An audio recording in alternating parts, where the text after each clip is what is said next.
kasih sebelumnya saya ucapkan kepada Bapak Ibu telah meluangkan waktu untuk menyaksikan pemaparan dan pemahaman tentang budaya positif yang sedang saya lakukan pendidikannya, yaitu di CGP Angkatan 10.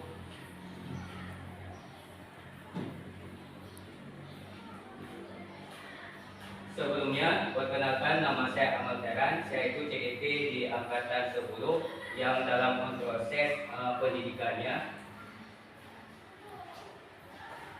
Di sini kita akan membahas yaitu mengenai budaya positif. Yang pertama yaitu mengenai latar belakang, tujuan, dan tolak ukur. Nah, yang pertama di latar belakang ini, sekolah idealnya menjadi tempat yang aman dan nyaman bagi murid. Hal ini sejalan dengan filosofi pendidikan IHD, yaitu pembelajaran di sekolah harus dapat membawa murid memperoleh kebahagiaan setinggi-tingginya melalui merdeka belajar. Salah satunya cara dapat dilakukan adalah dengan membangun budaya positif. Budaya positif di sekolah dapat dibangun dengan membentuk keyakinan kelas dan menerapkan segitiga restitusi. Dengan adanya keyakinan kelas yang disusun bersama antara guru dan murid, maka semua akan mengupayakan untuk menjalankan sebagai langkah awal membangun budaya positif di sekolah. Dengan penerapan segitiga restitusi dapat membimbing murid berdisiplin positif agar menjadi murid lebih merdeka. Nah, tujuannya itu ada 6. Yang pertama, meningkatkan keberanian rasa percaya diri murid. Yang kedua, menumbuhkan motivasi spirit murid. Yang ketiga, menumbuhkan budaya positif. Yang keempat, mewujudkan pembelajaran yang berpihak pada murid. Yang kelima, menumbuhkan budi pekerti yang baik, tanggung jawab, disiplin, dan mempunyai komitmen. Yang keenam, mengajarkan murid mencari solusi dari suatu permasalahan. Nah, tolak ukur di sini yaitu yang saya ambil itu ada 2. Yang pertama, di sekolah kita itu terbentuknya keyakinan kelas melalui kegiatan kesepakatan kelas yang dilakukan di kelas. Yang kedua, siswa mampu menerapkan dan menjalankan keyakinan kelas yang dibuat dalam kenyataan nyata, kehidupan nyatanya. Nah, kita lanjut ke pembahasan apa itu budaya positif. Nah, budaya positif ini adalah sikap, nilai, kepercayaan, dan praktik-praktik yang menciptakan lingkungan yang mendukung dan memotivasi siswa untuk berkembang dan berkontribusi secara positif. Nah, selanjutnya kita itu untuk mengetahui apa pentingnya budaya positif di sekolah, terutama di sekolah kita. Yang pertama itu mempunyai tujuan membangun budaya positif di sekolah adalah menumbuhkan karakter anak. Kita semua percaya bahwa tujuan penting di sekolah adalah pembentukan karakter. Yang kedua, budaya positif di sekolah akan menumbuhkan karakter positif yang bukan hanya mendorong murid untuk sukses secara moral maupun akademik, akan tetapi juga menanamkan moral yang baik pada diri murid ketika sudah terlibat di dalam masyarakat. Saatnya nanti siswa kita itu lulus dari kelas 12. Nah, yang ketiga, adapun karakter yang diharapkan yaitu menjadi manusia dan anggota masyarakat untuk mencapai keselamatan dan kebahagiaan. Nah, di sini budaya positifnya ada beberapa poin. Yang pertama, perubahan paradigma. Yang kedua, konsep disiplin positif. Yang ketiga, kebutuhan dasar manusia. Yang keempat, posisi kontrol guru. Yang kelima, segitiga restitusi. Nah, kita akan membahas yang pertama yaitu perubahan paradigma ataupun stimulus respon. Nah, stimulus itu apa yang terjadi ataupun yang terangsang kegiatan belajar seperti pikiran, perasaan, atau hal-hal lain yang ditangkap belajar yang dapat pula berupa pikiran, perasaan, gerakan, atau tindakan. Nah, ini adalah beberapa stimulus, yaitu contohnya realitas kebutuhan kita sama, realitas kebutuhan kita berbeda. Ini cuma sekilas perbandingan antara stimulus respon dengan teori kontrol. Nah, di perubahan paradigma ini yaitu dari model pembelajaran yang kita sebagai guru yaitu diberitahu menjadi di model pembelajarannya itu mencari tahu, siswanya itu mencari tahu dari guru sebagai sumber utama, di siswanya berbasis aneka sumber belajar dan seterusnya, yang dari perubahan model pembelajaran menjadi model pembelajaran yang di perubahan paradigma. Nah, selanjutnya yang kedua itu konsep disiplin positif. Disiplin positif di sini itu suatu pendekatan untuk menerapkan disiplin dari dalam diri anak tanpa hukuman dan hadiah. Nah, di sini kan tidak yang kita sebagai guru tidak membutuhkan yaitu mendidik anak itu dengan cara hukuman ataupun hadiah. Pendekatan disiplin positif menitik beratkan pendekatan yang positif tanpa kekerasan, motivasi, mendeteksi kesalahan, menghargai, membangun logika, dan bersifat jangka panjang. Berbeda dengan hukuman. Jika kita berikan hukuman, dia akan berlaku jangka pendek. Saat kita beri hukuman saja, dia akan patuh ataupun mendengar apa yang kita sampaikan. Sedangkan dengan disiplin positif ini berlaku dalam jangka panjang. Nah, tujuan disiplin positif di sini yaitu menanamkan motivasi kepada semua siswa kita agar mereka menjadi orang yang mereka inginkan dan menghargai diri sendiri dengan nilai-nilai mereka percaya. Nah, selanjutnya yang di keyakinan kelas itu nilai-nilai kebajikan atau prinsip-prinsip yang disepakati secara universal. Nah, yang sepakati keyakinan kelas ini yaitu berupa wali kelas dengan murid di kelasnya. Yang berperan di keyakinan kelas ini yang lebih utamanya wali kelas.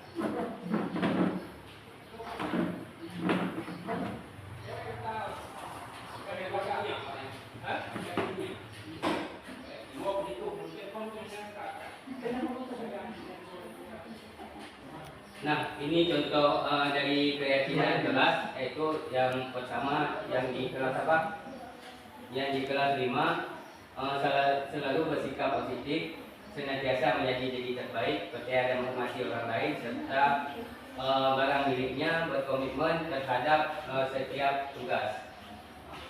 Ini keyakinannya sesuai dengan kesepakatan. Nah, selanjutnya kita lanjut ke yang nomor 3, kebutuhan dasar manusia. Nah, kebutuhan dasar manusia di sini ada 5. Yang pertama, bertahan hidup. Yang kedua, kasih sayang. Yang ketiga, kebebasan. Yang keempat, kesenangan. Yang kelima, penguasaan. Nah, yang pertama di sini kebutuhan tahan hidup merupakan kebutuhan yang bersifat fisiologis untuk bertahan hidup, misalnya kesehatan, rumah, makanan. Sedangkan kebutuhan cinta dan kasih sayang itu kebutuhan untuk diterima oleh siswa tersebut. Di mana siswa yang mempunyai kebutuhan cinta dan kasih sayang yang tinggi biasanya ingin disukai dan diterima oleh lingkungannya, akrab dengan orang tuanya, biasanya belajar bila suka dengan gurunya, dan menganggap penting teman sebaya dan suka belajar berkelompok. Ini merupakan salah satu ciri-ciri daripada kebutuhan siswa yang cinta dan kasih sayang yang diterimanya. Selanjutnya yang poin 3, kebutuhan penguasaan ataupun kebutuhan pengakuan atas kemampuan. Ini berkaitan dengan kekuatan untuk mencapai sesuatu, menjadi terampil, menjadi kompeten, diakui atas prestasi dan keterampilan, dan juga diingatkan memiliki rasa harga diri. Yang keempat, kebutuhan kebebasan, kebutuhan akan pilihan. Ini merupakan kebutuhan yang akan mandiri, mempunyai pilihan dan mampu mengendali arah hidup seseorang di sini merupakan siswa yang bersangkutan. Yang kelima, kebutuhan kesenangan, kebutuhan untuk merasa senang, merupakan kebutuhan untuk mencari kesenangan dengan bermain ataupun tertawa. Nah, ini ada 5 posisi kontrol. Yang pertama ini sebagai penghukum.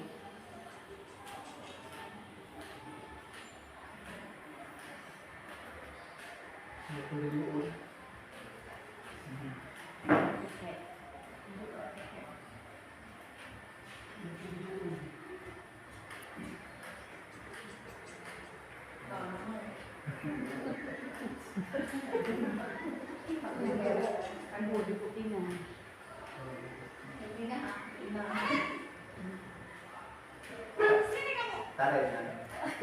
tarik.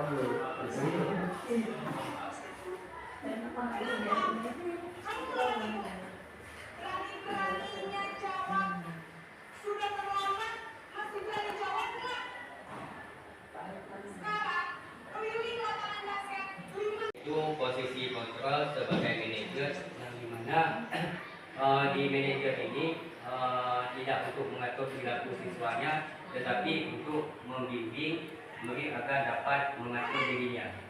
Ini yang diharapkan di pendidikan, bahwa guru dapat membimbing murid agar murid tersebut sadar dan dapat mengatur dirinya.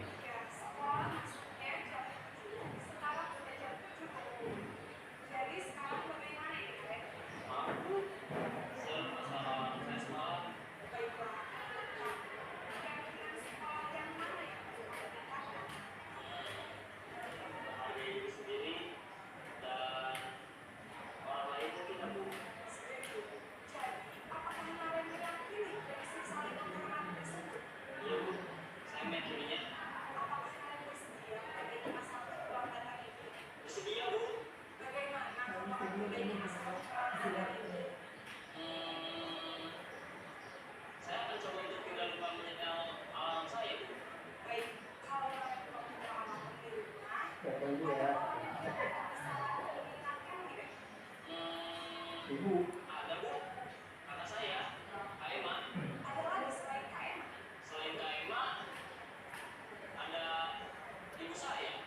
Baik, jadi yang kemarin adalah Kak Emma dan ya. Kira-kira akan belajar apa lagi kalian? Setelah pulang sekolah, akan segera saya lakukan. Baik, jadi kalian akan segera alami bangun besok pagi dan akan diingatkan oleh kakak dan ibu dan Aren ya. Ada lagi yang kalian agar tidak terlambat bangun lagi. Tidak ada bu. Baik Ren, terima kasih bekerja sama kamu.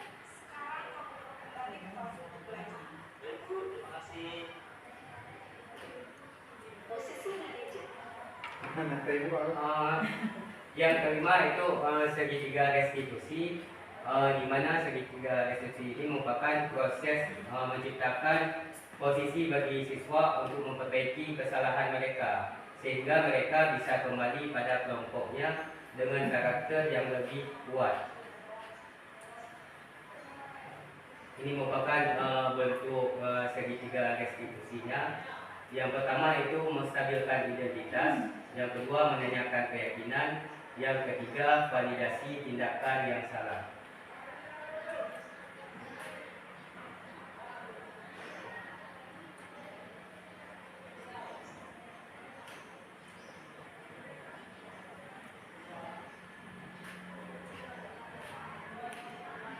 Nah ini kan karena kemarin saya tugasnya di demonstrasi konseptual, jadi videonya saya tampilkan yang saya praktekkan terus dengan siswanya.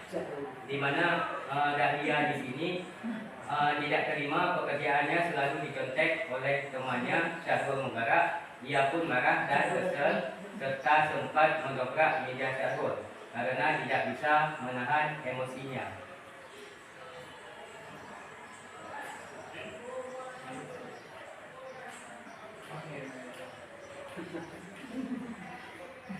Nah, yang kedua kasus yang saya ambil ini yaitu kasus Aan, karena keseringan datang terlambat sehingga banyak pelajaran yang tertinggal di jam pertama.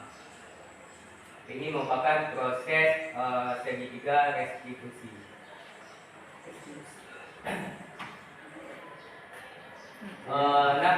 Di sini dapat kita mengambil kesimpulan. Yang pertama, setiap sekolah memiliki konteks sosial yang unik. Oleh karena itu, pengembangan budaya positif harus disesuaikan dengan kebutuhan sosial masyarakat di sekitarnya, di mana sekolah kita ini harus disesuaikan dengan lingkungannya juga. Yang kedua, budaya sekolah memiliki peran yang sangat penting dalam membentuk lingkungan belajar yang kondusif bagi pertumbuhan dan perkembangan siswa. Yang kelima itu tujuan dari 5 posisi kontrol ini yang sangat-sangat diharapkan di pendidikan ini, yaitu di posisi manajemen. Sekian, terima kasih Bapak Ibu atas waktunya. Salam dan bahagia. Sebelumnya saya ucapkan sekali lagi terima kasih atas waktunya dan kesempatan di presentasi pemahaman dan pemaparan saya untuk aksi nyata 4. Saya akhiri, wabillahi taufiq wal hidayah. Wassalamualaikum warahmatullahi wabarakatuh.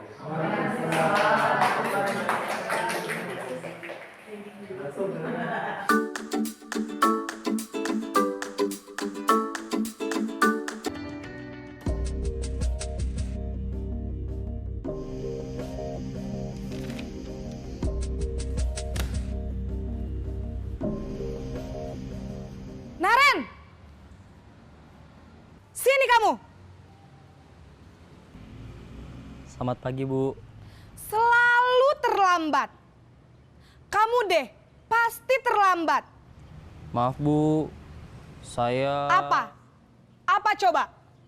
Alasan kamu apa lagi? Kapan sih kamu tidak terlambat? Malas sekali ya kamu jadi anak. Saya... Dasar pemalas. Gak kapok-kapok sih kamu. Sudah berapa kali terlambat? Sana, kamu keliling lapangan basket 2 kali. Kenapa saya harus keliling lapangan basket, Bu? Kenapa? Kamu mau lawan ibu? Berani-beraninya jawab. Sudah terlambat, masih berani jawab pula. Sekarang, keliling lapangan basket 5 kali sekalian. Biar kapok. Cepat, pergi sana ke lapangan basket. Posisi penghukum biasanya berbicara dengan nada tinggi, menghardik, menunjuk-nunjuk, menyakiti, dan menyindir. Hukuman bisa berupa fisik maupun psikis.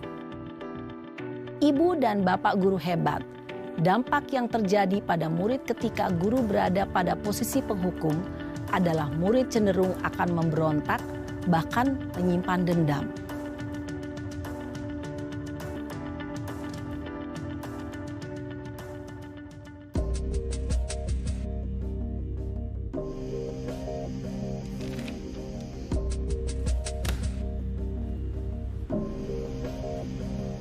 Naren!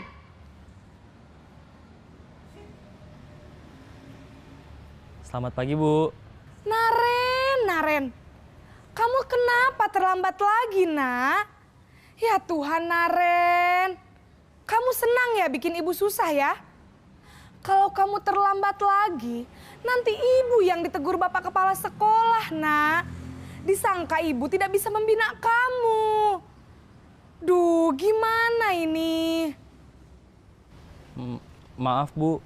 Duh, Gusti Naren. Kamu suka ya kalau ibu ditegur bapak kepala sekolah? Terus, sekarang ibu harus tulis apa ini di buku absen? Ini kamu sudah sering terlambat loh. Ibu harus apa coba? Maaf, Bu. Maaf sekali. Ya sudah, lain kali jangan bikin ibu susah lagi ya, nak ya. Ibu tidak akan kuat lagi kalau kamu begini terus. Bisa jantungan kalau ibu ditegur bapak kepala sekolah. Sana cepat ke kelas. Maaf ya, Bu. Maaf sekali. Posisi pembuat rasa bersalah berbicara dengan nada tenang, cenderung lembut. Namun kata-kata yang diutarakan membuat murid merasa menjadi orang yang gagal. Memandang buruk dirinya sendiri, merasa tidak berharga, dan tidak sanggup membahagiakan orang lain. Ketika guru mengambil posisi pembuat rasa bersalah, murid akan menganggap dirinya yang bersalah dan ia akan menyimpan emosi negatif tersebut di dalam dirinya.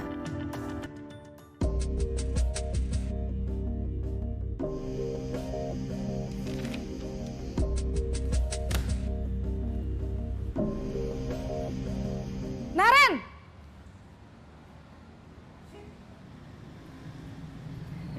Selamat pagi, Bu. Wah, sudah jam berapa ini, Nak? Terlambat lagi ya, sayang. Iya, Bu.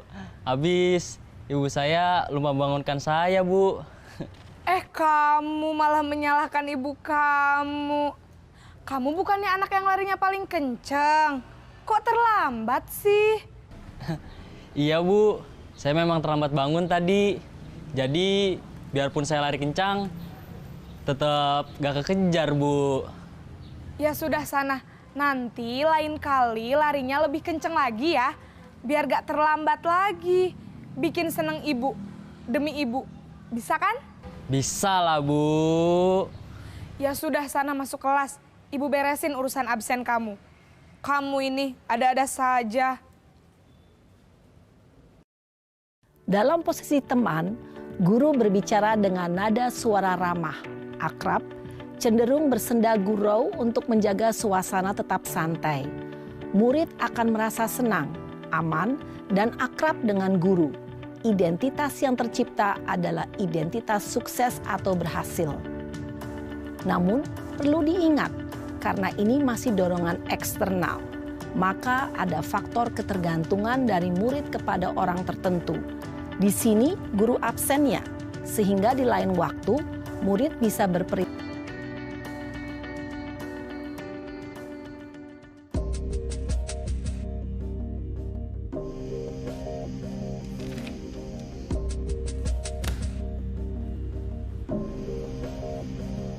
Naren!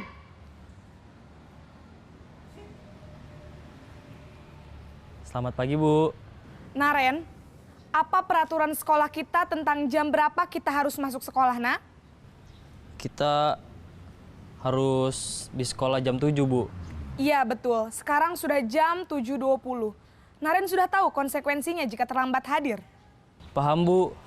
Saya harus tinggal kelas pas jam istirahat selama 20 menit. Iya, benar. Konsekuensinya demikian. Jadi nanti jam 9.30 pas istirahat, kamu harus tinggal di kelas, kerjakan tugas tambahan untuk ketertinggalan kamu, ya? Baik, Bu. Posisi pemantau mengandalkan penghitungan atau data untuk mengontrol murid. Guru mengarahkan murid berdasarkan peraturan dan konsekuensi. Seorang pemantau menunjukkan bahasa tubuh dan ekspresi wajah yang datar dan cenderung formal.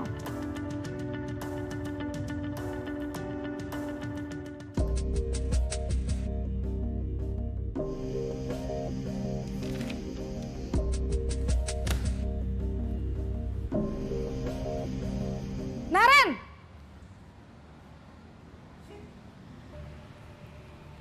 Selamat pagi, Bu. Selamat pagi, Naren. Maaf, Bu. Saya terlambat.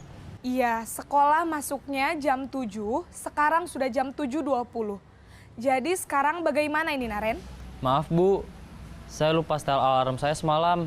Baiklah, menurut kamu, keyakinan sekolah yang mana yang perlu kamu tingkatkan?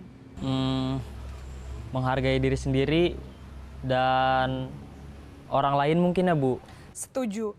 Jadi, apakah Naren meyakini prinsip saling menghormati tersebut? Iya, Bu. Saya meyakininya. Apakah Naren bersedia memperbaiki masalah keterlambatan ini? Bersedia, Bu. Bagaimana kamu akan perbaiki masalah keterlambatan ini? Saya akan coba untuk tidak lupa menyetel alarm saya, Bu. Baik, kalau Naren lupa menyetel alarm di rumah, ada orang yang kira-kira bisa bantu mengingatkan tidak? Ada, Bu. Kakak saya, Kak Ema. Ada lagi selain Kak Ema? Selain Kak Ema, ada ibu saya. Baik, jadi yang mengingatkan Naren adalah Kak Ema dan ibu kamu ya. Kira-kira akan mulai setel alarm kapan nih Naren? Setelah pulang sekolah, akan segera saya lakukan. Baik, jadi Naren akan setel alarm untuk bangun besok pagi dan akan diingatkan oleh kakak dan ibunda Naren ya. Ada lagi yang mungkin perlu dilakukan Naren? Agar tidak terlambat bangun lagi. Tidak ada, Bu. Baik Naren, terima kasih untuk kerjasama kamu. Sekarang kamu perlu kembali ke kelas untuk belajar. Baik, Bu. Terima kasih. Posisi manajer adalah posisi kontrol yang disarankan untuk membimbing murid memiliki sikap disiplin yang positif, yaitu murid yang mandiri, bertanggung jawab, dan dapat memecahkan masalah. Tujuan dari posisi ini adalah agar murid dapat berefleksi atas tindakannya. Guru akan dengan tulus memberikan pertanyaan-pertanyaan bermakna, sehingga membuat murid dapat belajar dari kesalahannya dan mencari sebuah solusi untuk menyelesaikannya. Ibu dan Bapak guru hebat, setelah mengamati adegan kelima posisi kontrol tadi, kira-kira posisi mana yang paling ideal? Posisi mana yang dapat menunjang motivasi intrinsik murid? Ya, tentu posisi manajer. Posisi ini memang posisi ideal yang ingin dituju setiap pendidik. Pada posisi inilah, guru dapat menerapkan disiplin positif yang berpihak pada murid, yang memerdekakan murid. Perjalanan seorang pendidik tentunya tidak mudah untuk sampai pada posisi seorang manajer. Namun, tujuan kita pasti, yaitu menciptakan murid-murid yang mandiri, merdeka, dan bertanggung jawab. Semoga penggambaran 5 posisi kontrol yang telah diperlihatkan ini dapat menjadi ajang refleksi bagi kita semua, agar dapat terus mengasah dan menerapkan disiplin positif yang memerdekakan murid.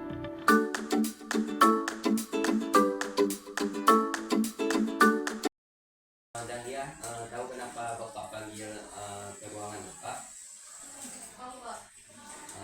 Ya, Bapak dengarkan dari ketua kelas bahwa Dahlia marah-marah dan kesal kepada Syah Bara. Benar Pak, Kenapa? karena dia seringkali mencapai drama saya Pak, dan saya tidak terima Pak. Ya, hal itu memang merupakan hal yang manusiawi. Akan tetapi Dahlia tahu kan, kesal itu merupakan hal yang Biasa. ya hal biasa dan tidak baik untuk diterapkan bersama teman. Apakah ia dan dia menabrak meja seksual? Ya Pak. Itu kan tindakan yang tidak benar.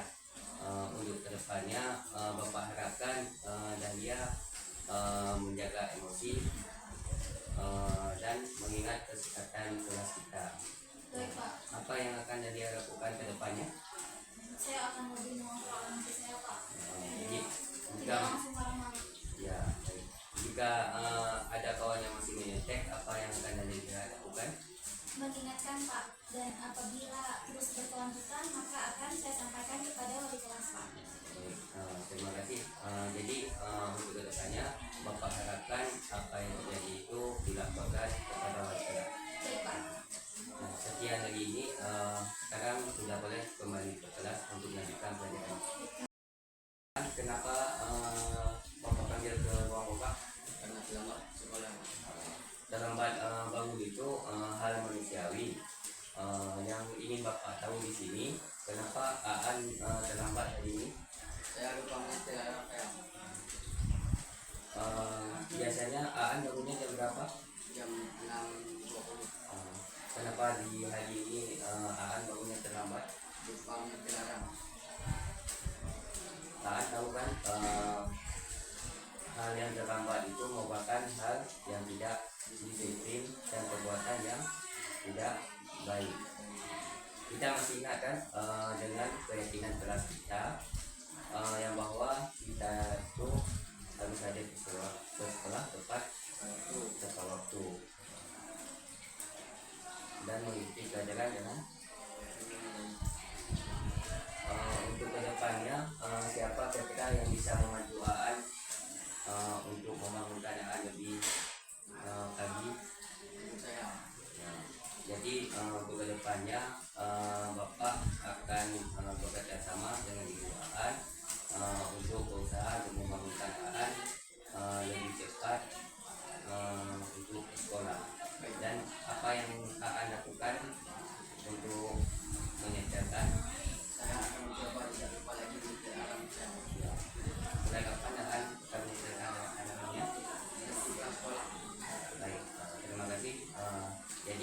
Sekarang sudah boleh kembali ke kelas untuk melanjutkan.